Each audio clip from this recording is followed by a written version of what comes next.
अब वही बात आती है, एक विद्वान ने कहा था ना कि अन्य मतों में ईश्वर से सृष्टि की शुरुआत हुई है, और जैन मत में क्या है कि अपनी सृष्टि का मतलब अपना जो जन्म का फेरा है वो जहाँ समाप्त होता है, बस उस पॉइंट का नाम ईश्वर है। यानी अरहंत पद को अपने यहाँ पर ईश्वर माना गया है, वहाँ पर ईश्वर अनादि माना गया है। ये ईश्वर अनादि नहीं है जैन मत के अनुसार। अनादि का मतलब एक जीव की अपेक्षा से कोई ईश्वर अनादि नहीं होते। वो संसार का ही कोई जीव आत्मा से परमात्मा बनता है पुरुषार्थ करके, उसको ईश्वर माना जैन दर्शन में। लेकिन अन्य मतों में शुरू से ही कोई ईश्वर है और उनकी इच्छा होती है कि मैं सृष्टि की रचना करूं, तो फिर वो सृष्टि की रचना कर डालते हैं और अपने आकार प्रकार में मनुष्यों का निर्माण किया, फिर बाकी बहुत सारे प्राणी बनाए, पेड़ पौधे भी बनाए, लेकिन अपनी आकृति में उन्होंने मनुष्य का निर्माण किया। और बिल्कुल मनुष्य सबसे विपरीत निकला उनसे। बाकी सब जीव जंतु जो थे उसमें उतना वो नहीं था, लेकिन मनुष्य सबसे उल्टा निकला बिल्कुल ईश्वर से, ऐसा उनके यहाँ पर माना जाता है। तो यहाँ कैसा बताया कि ये जो जगत है इसको किसी ने बनाया नहीं है और ना कोई इसको मिटा सकता है। अब उनके में यहाँ क्या आता है कि शंकर जी मिटा डालते हैं। बोले जब उनका तीसरा नेत्र खुलता है तब प्रलय आता है, और प्रलय आने पर सब सृष्टि नष्ट हो जाती है। फिर दोबारा ब्रह्मा सृष्टि की रचना करते हैं, और सृष्टि की रचना करते हैं तो बीच में क्या होता है, ये तो रचना हो गई और फिर वो एंड हो गया, ये स्टार्टिंग और एंड। अब बीच में क्या होता है, तो बोले कि विष्णु उसका पालन करते हैं। ब्रह्मा सृष्टि करता है, शंकर संहार करता है, और विष्णु जो है वो पालन करता है। तो इस प्रकार की मान्यता चलती है। मान्यताओं के बारे में अपन ज़्यादा द्वेष राग पैदा नहीं करना चाहते, लेकिन सिर्फ इतना ही समझ लो कि ऐसा उनका मत है। और जैन मत में ऐसी चर्चा आती है कि ये जगत जो है किसी ने बनाया नहीं है, कोई मिटाने वाला नहीं है। ये तो बनाना, मिटाना और रहना ये हर वस्तु का स्वभाव है। बनना, मिटना और रहना। उत्पाद व्यय द्रव्य युक्तम सत। तो उत्पाद हो गया ब्रह्मा, व्यय हो गया शंकर, और द्रव्य हो गया विष्णु। इस प्रकार से चलती है चर्चा। तो वेत्रासन, वेत्रासन का मतलब होता है कि जो नीचे वाला लोक है, अधोलोक। कभी आपने आकार देखा होगा लोक का, वेत्रासन के समान है। एक वो जो एक बांस की लकड़ी, बेंत की लकड़ियों से एक बनाया जाता है ना आसन बैठने का, नीचे की तरफ चौड़ा रहता है, ऊपर की तरफ ऐसे सकरा रहता है, ऐसे गोल से, तो उसको वेत्रासन बोलते हैं। तो लोक कैसा है, तो नीचे चौड़ा है और ऊपर, ये अधोलोक को देखोगे तो नीचे 7 राजू चौड़ा है और यहाँ पर ऊपर जाकर के जहाँ समाप्त हो रहा है वहाँ 1 राजू। फिर झल्लरी, झल्लरी का अर्थ क्या होता है, बीच में ये आकार ही, इसको बोलते हैं झल्लरी। है ना, नीचे की तरफ भी फैलता हुआ, ऊपर की तरफ भी फैलता हुआ, बीच में सकरा, ये झल्लरी है। तो लोग बीच में ऐसा है झल्लरी, और फिर उसके ऊपर मृदंग निभा, ऐसे मृदंग के समान है। मृदंग बीच में चौड़ा होता है और दोनों तरफ सकरा होता है। तो ये नीचे 1 राजू हो गया, यहाँ ऊपर 1 राजू हो गया, ये पूरा ऊर्ध्वलोक हो गया। तो इस प्रकार ये स्थिति बनती है लोक की। अत्र जीवा अनादि संसार अनंत कालम नाना योनिषु दुखम भोजम भोजम पर्यटन्ति। बोले कि यहाँ पर इस लोक में, अनादि संसार में, अनंत काल तक नाना योनियों में जो जीव होते हैं वे दुखम भोजम भोजम पर्यटन्ति, दुख भोगते भोगते पर्यटन्ति, यानी पर्यटन करते, भ्रमण करते हैं। पर्यटन कोई बहुत अच्छा शब्द नहीं है। यहाँ भ्रमण करने का मतलब भटकते रहते हैं, पर्यटन का मतलब भटकना होता है। अब लेकिन फिर भी आज बहुत अच्छा शब्द माना जाता है पर्यटक केंद्र। अभी तो हमारे यहाँ पर्यटक केंद्र देखो, विदेशी लोग भी आते हैं, ऐसा चलता है। न चात्र किंचन नियतम अस्ति, इस संसार में, इस जगत में कुछ भी नियत नहीं है। जल बुद्बुदोपमं जीवितम, जीवन कैसा है, तो पानी के बबूले के समान है, कब फूट जाए कोई ठिकाना नहीं है। विद्युन मेघादि विकार चपला भोग संपदा थी। विद्युत माने बिजली चमक जाती है, फिर मेघादि विकार, फिर मेघादि विकार का मतलब होता है मेघधनुष, जिसको इंद्रधनुष भी बोलते हैं, रेनबो। तो ये कितने दिन तक, कितने समय तक रहने वाले हैं, बिजली देखते ही साथ नष्ट हो जाती है। फिर ये इंद्रधनुष, ये भी कितनी देर रहता है, देखते रहो, अरे गायब हो गया, कहाँ चला गया, ये स्थिति रहती है। ऐसी भोग संपदा माने संसार, इंद्रियों की जो सुख संपदाएं हैं वो भी इसी प्रकार है। एवं आदि जगत स्वभाव चिंतनात्, इस प्रकार से जगत के स्वभाव का चिंतन करने से संसारात् संवेगो भवति, संसार से डर लगता है। और काय स्वभावश्च, फिर शरीर का स्वभाव क्या है? अनित्यता, अनित्यपना है। शरीर जो है अनित्य है, कब नष्ट हो जाए कोई ठिकाना नहीं। आज भले चंगे हैं, कल का क्या भरोसा। दुख हेतुत्वम, और शरीर दुख का कारण है। अब जीवन भर कितने दुख होते हैं अपने को, कितने सारे दुख होते हैं। भूख का दुख होता है एक, फिर कभी और कई प्रकार के दुख होते हैं, उसका कारण है शरीर है। निस्सारता, उसमें कोई सार नहीं है। देखो पूरे शरीर में कोई एक आध परमाणु भी निकाल के बताओ जो बहुत अच्छा हो, पूरे शरीर में कोई नहीं है। तो अनेक परमाणु से बनी हुई जो त्वचा है, उसके कारण थोड़ा चमक दमक दिखाई देती है। ये तो पैकिंग अच्छी है इसकी, माल खराब है। ये शरीर की सत्यता है, निस्सारता, इसमें कोई सार नहीं। अशुचित्वमिति, और अपवित्रता भी है। शरीर बिल्कुल अपवित्र है। पुष्प एक कौन सी पंक्ति आती है? केसर चंदन पुष्प सुगंधित वस्तु देख सारी, देह परस्ते होए अपावन निष्दिन मलझारी। ये शरीर ऐसा है कि इसके संपर्क से अच्छी अच्छी चीज़ें भी अपवित्र बन जाती हैं। और इसका हमने नमूना उस दिन दिया था आपको कि देखो, आप अपने को लगता है कि पेट में जाने के बाद कोई चीज़ अच्छी चीज़ खराब होती होगी, लेकिन नहीं। आप मुंह में लड्डू डालो, चबाओ, अच्छे से स्वाद ले लो, और फिर दर्पण के सामने आप मुंह खोल के देखो, क्या आईना सामने लेकर के मुंह खोल लो, पता चलेगा कि क्या हाल हो गया। शरीर की संगति पा करके इतना अच्छा लड्डू, जिसकी खुशबू से पड़ोसियों की भी सांसें लंबी चल रही थी, उनकी क्या हालत हो गई आज ये हालत होगी। मुंह में डालने के बाद दर्पण में अपन देखते हैं तो फिर एकदम उल्टी जैसा होता है, देखा नहीं जाता। तो शरीर की संगति ऐसी होती है। तो एवं आदि काय स्वभाव चिंतनात्, इस प्रकार से शरीर के स्वभाव का चिंतन करने से विषय राग निवृत्तेर वैराग्यम उपजायते, विषयों संबंधी राग की निवृत्ति के लिए या निवृत्ति के कारण वैराग्यम उपजायते, वैराग्य उत्पन्न हो जाता है। इति जगत काय स्वभाव भावयितव्यो, इसीलिए जगत और काय का स्वभाव व्रतियों को भावित करते रहना चाहिए। क्या है कि राग होता है, अब औदैहिक भाव है, कर्म का उदय आ जाए तो फिर राग हो सकता है। इसलिए बार बार ऐसा चिंतन करने से मन संभल करके, मतलब भटकता नहीं है, मर्यादा में रहता। अत्र यहाँ कोई कहता है कि उत्तम भवता, आपने बतलाया कि हिंसादि निवृत्तिर व्रतमिति, हिंसादिक का त्याग करना व्रत है, ऐसा बतलाया आपने। तत्र न जानिम के हिंसादय क्रिया विशेषा थी अत्र उचित, तो हम ये नहीं समझ पाए कि हिंसादिक कौन सी क्रियाओं का नाम है। तो इति, इसलिए अत्र उचित यहाँ पर कहा जाता है। युगपद वक्तुम अशक्यत्वात्, एक साथ तो सबका स्वरूप नहीं बतला सकते, क्रम से बताना पड़ेगा। पहले हिंसा का स्वरूप बताएंगे, फिर झूठ का, फिर चोरी कुशील ऐसे। तो इसलिए तावत लक्षण निर्देश से क्रमक प्रसंगे, तो लक्षण का निर्देश करने के लिए अभी यहाँ क्रम का प्रसंग आ गया, एक एक करके बताना पड़ेगा। तो यासावादौ चोदिता सैव तावत उच्यते, जो सबसे पहले क्रम में आया था ना, पहले सूत्र में सबसे पहला शब्द क्या था? इसमें 7वें अध्याय के पहले सूत्र का पहला शब्द क्या है?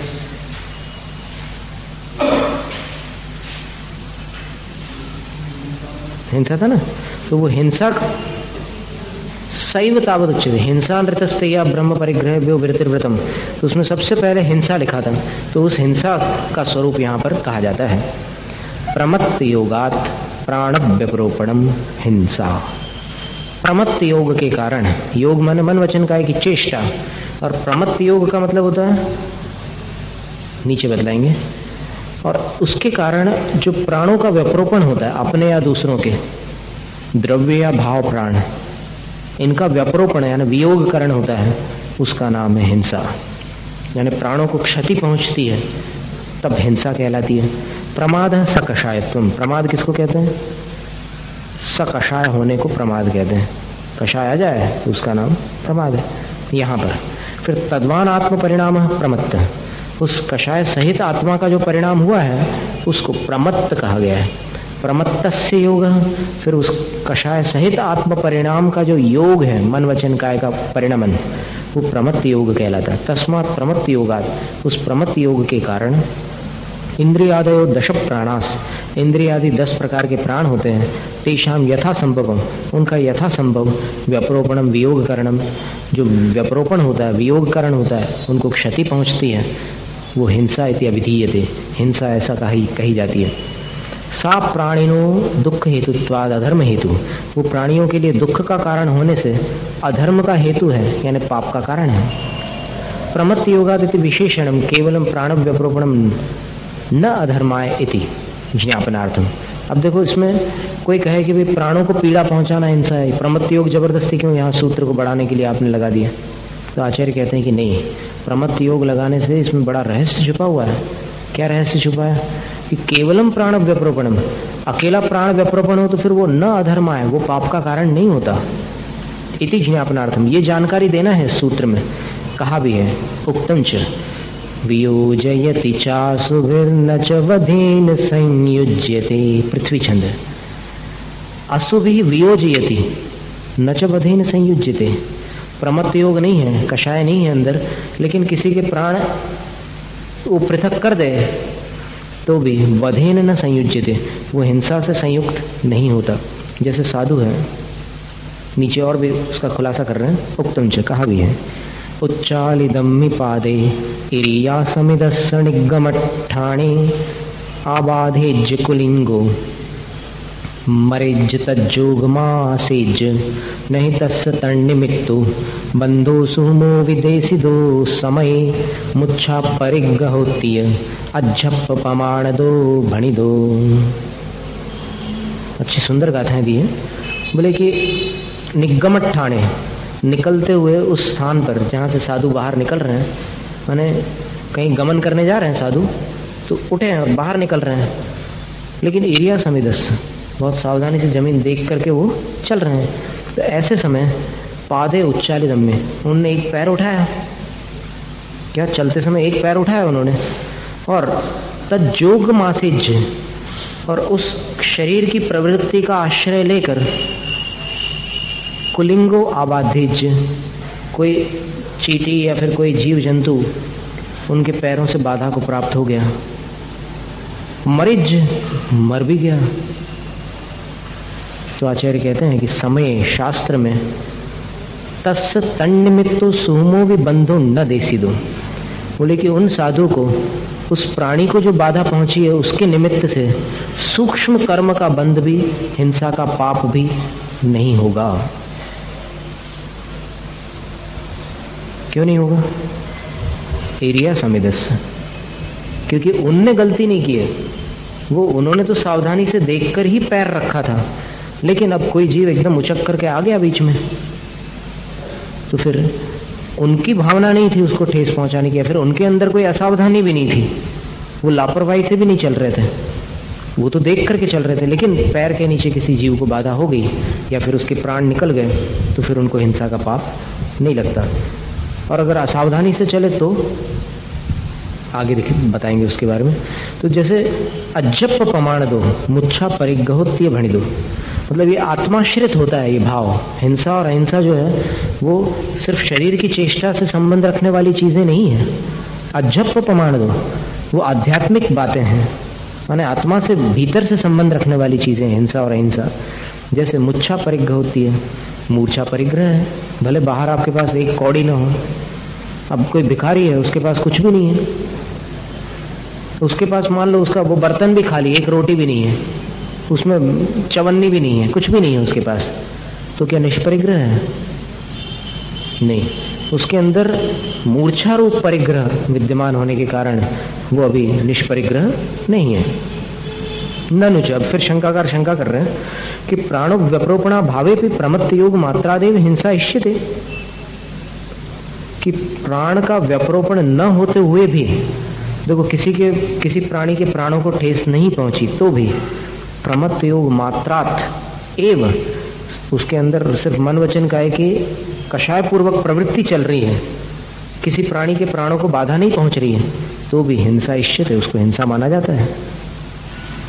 उक्तंच, कहा भी है मर्दुव जीयदुव जीवो अयदाचारस्य निच्छिदा हिंसा पयदस्य नत्थि बंधो हिंसा मित्तेन समिदस्।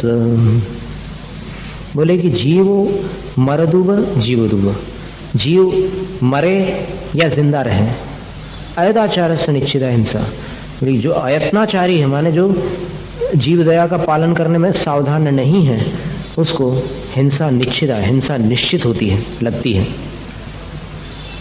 अब जैसे मान लो कोई मछुआरा ऐसे वो बंशी में कुछ कीड़ा फंसा करके बैठा हुआ है तालाब के किनारे, अथवा किसी ने ऐसे जाल डाला है अंदर, तो अभी मान लो 2.5 घंटे तक एक भी मछली पकड़ में नहीं आई, तो क्या उसको हिंसा का पाप नहीं लग रहा है?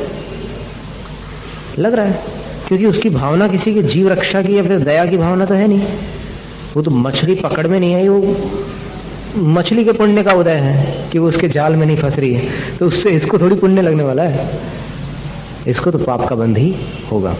और पैदस्य नथि बंधो समिदस्य, जो समिति पूर्वक प्रवृत्ति करने वाले हैं तो उनके द्वारा हिंसा मित्तेन बंधो नथि, अगर किसी प्राणी की हिंसा हो भी जाती है तो भी बंधो नथि, उनको कर्म का बंध नहीं होता, तो भी साधु प्रतिक्रमण करते हैं, क्योंकि क्या पता कब भावों में प्रमाद आ जाता है, इसलिए वो सावधानी पूर्वक चलते हुए भी अगर किसी जीव को बाधा हो जाए तो फिर उसके लिए प्रतिक्रमण करते हैं। अच्छा, ये शंका है।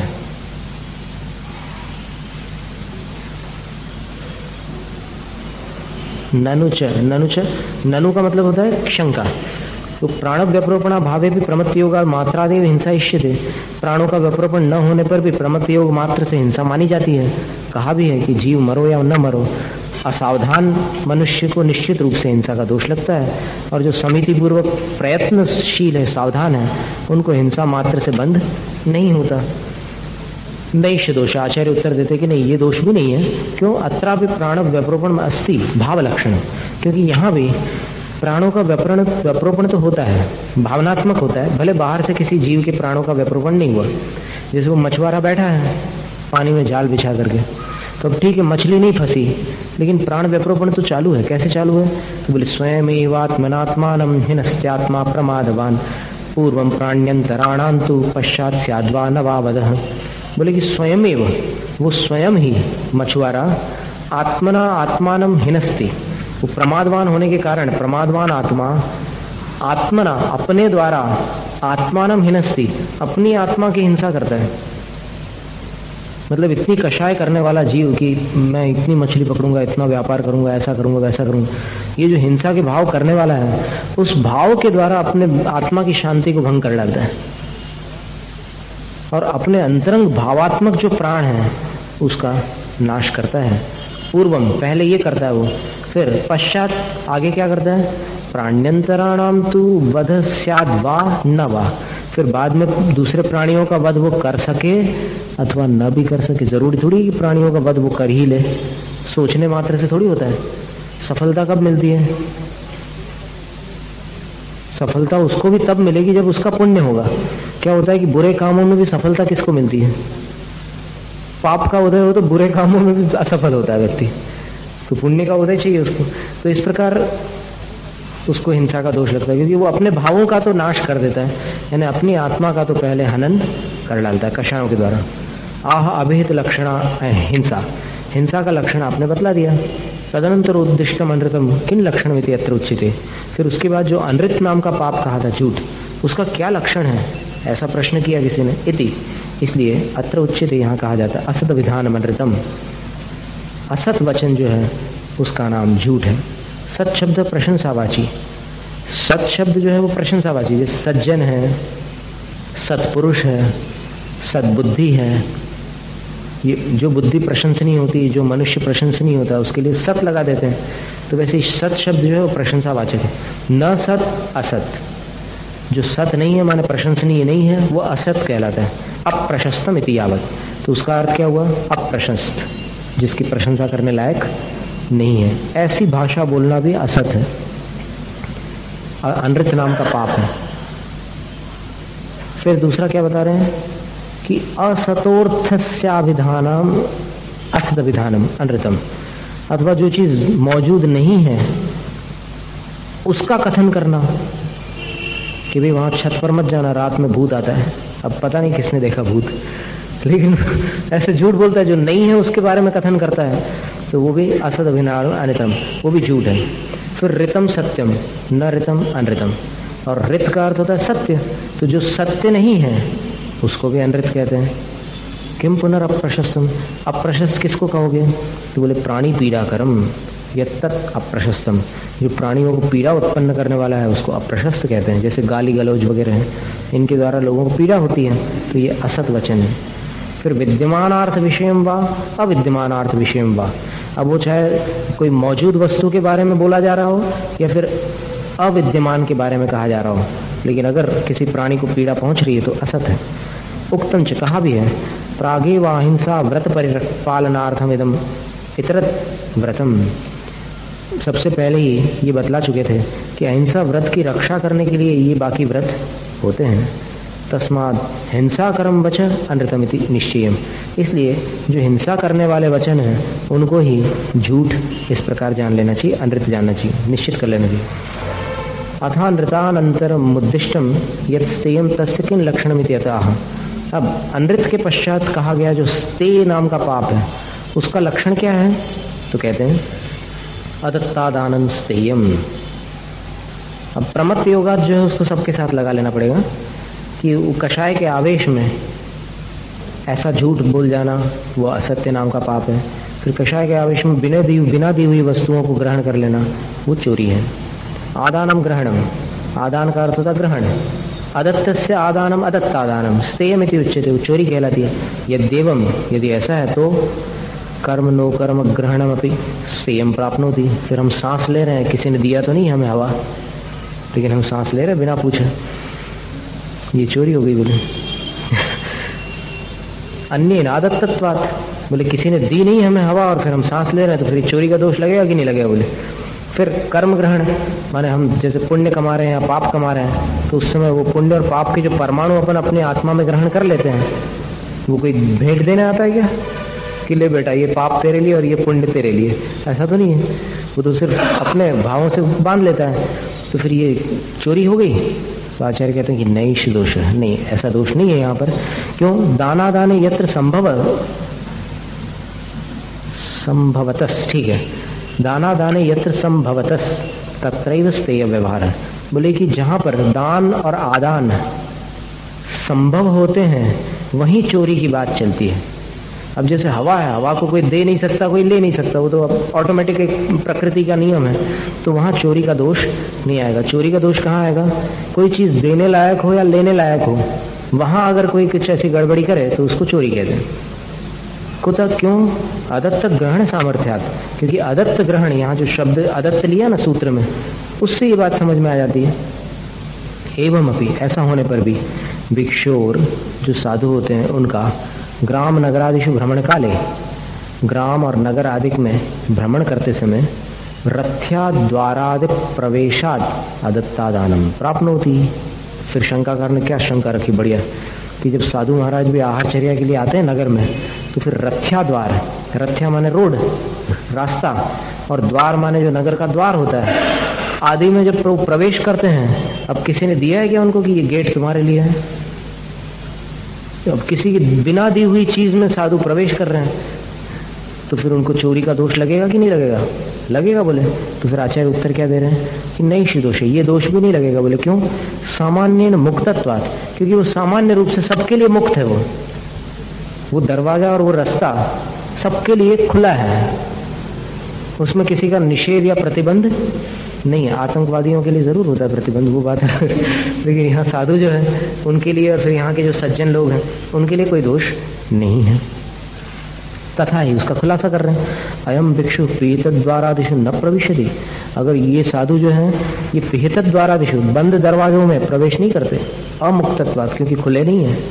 अथवा प्रमत्त योगादिति अनुवर्तते, अथवा इसका दूसरा समाधान ये लगा लो कि जो हिंसा का स्वरूप बताने वाला सूत्र था उसमें प्रमत्त योगादि ये शब्द आया था, तो उसका यहाँ पर भी अनुवर्तन कर लो, यहाँ भी उसको जोड़ लो। प्रमत्त योगादत्तादानम यत् तत्स्तेयम इति उच्यते, प्रमत्त योग के कारण जो बिना दी हुई वस्तु का ग्रहण है वो चोरी है, ऐसा कहा जाता है। न च रथ्यादि प्रविशत, न कि रास्ते आदि में प्रवेश करने वाले साधु के अंदर प्रमत्त योग होती, प्रमत्त योग नहीं है, उनको कोई ऐसा कषाय भाव थोड़ी है, रास्ते पर चले जा रहे हैं या फिर द्वार में प्रवेश कर रहे हैं, कषाय पूर्वक तो नहीं कर रहे हैं। तो तेन एतद उक्तम भवति, उससे ये कहा जाता है कि यत्र जहाँ पर संक्लेश परिणामेन तीव्र कषाय के परिणाम के साथ प्रवृत्ति होती है। देखो कितना सुंदर समाधान है। प्रमत्त योग के लिए पर्यायवाची शब्द दिया है, संक्लेश परिणाम पूर्वक। प्रमत्त योग का मतलब छठे गुण स्थान वाले प्रमाद की बात नहीं चल रही है यहाँ पर। नहीं तो फिर छठे गुण स्थान में प्रमत्त अगर मान लो आप, तो फिर ये सारे पाप तो वहां पर हो जाएंगे छठे गुण स्थान में, फिर महाव्रत कैसे होंगे? आ रहा है समझ में? छठे गुण स्थान का नाम क्या है? प्रमत्त विरत। तो प्रमत्त विरत की यहाँ पर, वहां प्रमत्त जो है उसकी चर्चा नहीं कर रहे हैं, यहाँ पर प्रमत्त का पर्यायवाची क्या दे दिया? संक्लेश परिणाम। ये सूत्र याद रखने योग्य है कि 15 नंबर के सूत्र की टीका में आचार्य पूज्यपाद स्वामी ने यत्र संक्लेश परिणामेन प्रवृत्तिस् तत्र स्थेयं भवति, इस बात का खुलासा कर दिया कि प्रमत्त योग नहीं है। ऊपर वाली पंक्ति में क्या लिखा? न च रथ्यादि प्रविशतः प्रमत्त योगोस्ति, रास्ते आदि में प्रवेश करने वाले साधु के अंदर प्रमत्त योग नहीं है। तेन एतद उक्तम भवति, उससे ये कहा जा रहा है कि यत्र जहाँ संक्लेश परिणामेन प्रवृत्ति, जहाँ संक्लेश परिणाम के साथ प्रवृत्ति होगी, तत्र स्थेयं भवति, वहीं स्थेय यानी चोरी होगी। बाह्य वस्तुनो ग्रहणे च अग्रहणे च, बाह्य वस्तु को ग्रहण करो तो भी चोरी होगी, और अग्रहणे च, ग्रहण न करो तो भी चोरी होगी। भाव कर लिया ग्रहण करने का तो चोरी होगी। इस प्रकार इसका खुलासा हो गया। कहने का मतलब ये हुआ कि प्रमत्त योग का तात्पर्य है संक्लेश परिणाम से। संक्लेश परिणाम किसको कहते हैं? प्रश्न है, किसी को पता है? अति संक्लेश भाव ते मर्यो, घोर स्वभ्र सागर में पर्यो। क्या अर्थ है संक्लेश का? अर्थ क्या है? क्लेश का अर्थ तो ठीक है पीड़ा है, लेकिन संक्लेश का अर्थ पीड़ा नहीं है। संक्लेश का अर्थ क्या होता है? तो धवला की छठी पुस्तक में संक्लेश की परिभाषा दी है कि जिस भाव के होने पर असाता आदि पापों का बंध होने लग जाए, वो भाव संक्लेश भाव है। याद रखने लायक परिभाषा है कि जिस भाव के होने पर असाता आदि पाप प्रकृतियों का बंध होने लगे, वो भाव संक्लेश भाव है। तो उस संक्लेश परिणाम के साथ जो प्रवृत्ति होती है वो पाप का कारण बन जाती है। बाहर से पाप कर सको या ना कर सको, बाह्य वस्तुनो ग्रहणी च अग्रहणी च। अथ चतुर्थम अब्रह्म किन लक्षणमिति अत्र उच्यते। अब चौथा जो अब्रह्म नाम का पाप है, उसका लक्षण क्या है? तो इसलिए यहाँ पर कहा जाता है, आगे ना समझ में कुछ बचा तो नहीं? यानी प्रमत्त योग जो शब्द था उसका तात्पर्य केवल संक्लेश परिणाम से था। संक्लेश परिणामों के साथ अगर मन वचन काया की प्रवृत्ति होती है तो फिर उसमें हिंसादिक 5 पाप होते हैं, और अगर संक्लेश परिणाम पूर्वक नहीं होता तो फिर कुछ नहीं होता। अब चौथा जो अब्रह्म नाम का पाप है, जिसको कुशील भी बोलते हैं और फिर व्यभिचार भी बोलते हैं, ऐसे कई पर्यायवाची शब्द हैं उसके, तो उसका क्या लक्षण है? तो बोलते हैं मैथुनम अब्रह्म। मैथुन जो है उसको अब्रह्म कहा जाता है। स्त्री पुंसयोश चारित्र मोहोदये सति राग परिणामा विष्टयो परस्पर स्पर्शनम प्रति इच्छा मिथुनम। स्त्री और पुरुष के अंदर चारित्र मोह का उदय होने पर राग परिणाम का आवेश आ जाता है, और उस राग परिणाम के आवेश से जो आविष्ट हैं उनको परस्पर स्पर्शनम प्रति इच्छा, एक दूसरे को छूने की इच्छा हो जाती है, उसका नाम है मिथुन। और मिथुनस्य कर्म, वो मिथुन राशि अलग चीज है, उसका इससे कोई लेना देना नहीं है। वहां पर मिथुन राशि का अर्थ होता है ट्विंस, और यहां पर एक राग भाव से संबंध रखने वाला मिथुन है। और मिथुनस्य कर्म, इस प्रकार जो रागी स्त्री पुरुष हैं उनका कर्म यानी उनकी क्रिया जो होती है उसको मैथुनमिति उच्यते, मैथुन कहा जाता है। न सर्वम कर्म, स्त्री और पुरुष के द्वारा की जाने वाली सारी क्रियाएं इस रूप नहीं होती। स्त्री और पुरुष मिलकर के अगर कोई भी दूसरा काम कर रहे हैं, राग नहीं है जिनके अंदर, तो उनकी क्रियाओं को ये अब्रह्म की श्रेणी में नहीं रखा जाता। कुतः, क्यों? बोले लोके शास्त्रे च तथा प्रसिद्ध है। लोक में भी इस बात की प्रसिद्धि है और शास्त्रों में भी ये बात सिद्ध होती है क्या लोके लोके तावद आपाल, लोके तावद आ गोपाल में आबाल गोपाल होना था ना, क्या छपा है? दा गोपाल छपा है, दाबाल गोपाल होना था।